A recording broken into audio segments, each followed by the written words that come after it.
или може би до Каран 825 пред Христа, па и до, не знам, Неолитот и големата мајка и печатот од Говрлево и Адамот од Милош Билбија.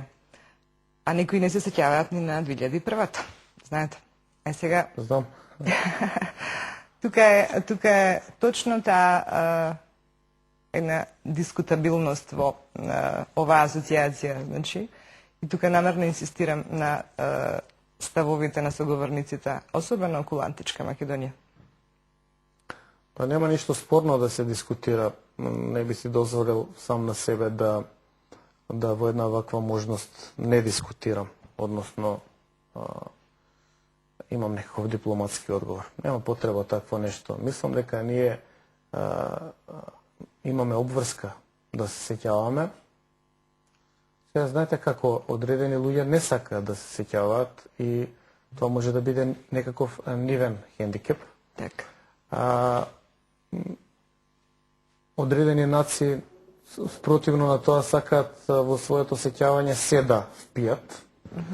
Посебно тој период на антика, јас не велам античка Грција, антика, која што сака да ја представат како своја историја, иако само како едно мало до објаснување, тој период, античкиот период, се она што се случува како негова историја е практично историја на Средоземното море и неговите брегови. Значи од Египет до Шпанија, Италија, Сицилија, денешна Грција, Албанија, Јадранското море, денешна Турција, па до Ерусалим и денешен Израел.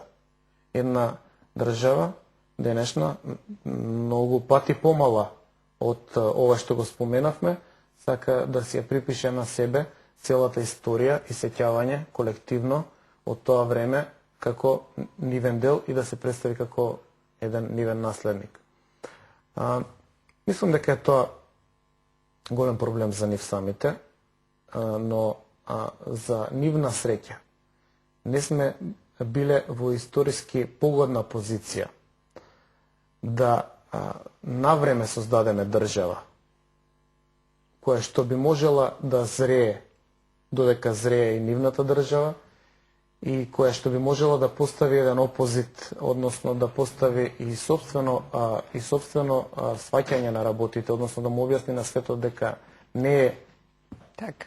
Тоа да си го однегува тој сегмент на вистинскиот начин. Да. Македонија за жал останала како провинција во Турција подолго време од ослободувањето на околните народи кои што не се ослободиле сами, се ослободиле под влијание и соучество на големите сили кои што тука наоѓале своји интереси. Дури Македонија имала една историска неправда, била вратена со сила како турска провинција назад во Турција. И тоа кај нас го одложувало процесот на зрењето на нацијата и не ставало, односно и денеска не ставало во ситуација да бидеме на некој начин да се чувствуваме инфериорни. Оно што сепак денеска е наша предност, што мораме да се ослободиме од таа инфериорност и не да пледираме дека историјата е наша, па сега не е грчко, ништо се е наше, туку да настапиме без историски комплекс. Ние постоиме како нација, не смееме да дозволиме да бидеме негирани, но треба исто така во исто време да ги согледаме процесите кои што се во модерниот свет доминантни. Како функционираат односите меѓу државите, што е потребно како државна стратегија, тактика.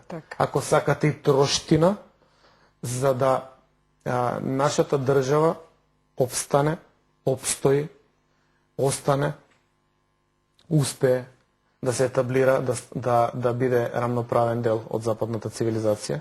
Ние натака одиме, иако искрено кажано, ако мене ме прашувате, тие треба да дојдат на кај нас. Оти вредностите од тука се извезени, односно се ширеле историски, но ете сега состојбите не се такви. И ние не можеме да кажеме дека овој наш мал свет е епицентар на се. Изместени се осовините и еден мудар народ, едни паметни луѓе ќе треба да најдат решение во склоп со овие констелации на односи. Како да се надмине проблемот, да се сочува интегритетот на оваа држава, а не да отидеме во